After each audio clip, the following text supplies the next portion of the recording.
একটি গাছে রানী কোকিল তার গায়ের রং নিয়ে খুবই দুঃখিত ছিল।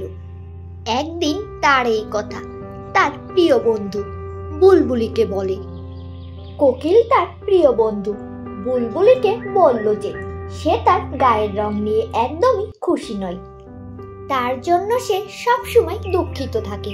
বুলবুলি পাখি তাকে বুঝিয়ে বলল, কোকিল, তুমি দেখতে সুন্দর আছো তো, আমার তো তোমাকে খুব ভালো লাগে।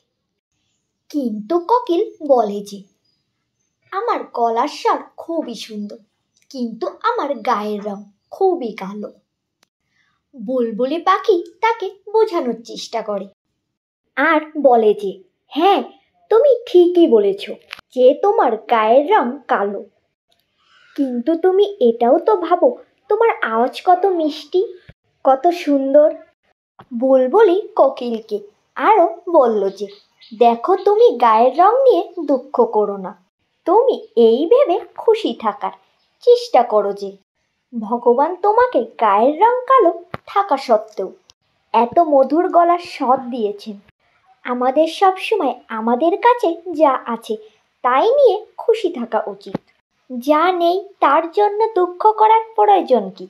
বুলবুলির এই কথাগুলো কোকিলের খুব ভালো লাগলো আর সে খুশি হয়ে যায়। এরপর থেকে সে আর কখনো তার গায়ের রং নিয়ে দুঃখিত হয় না।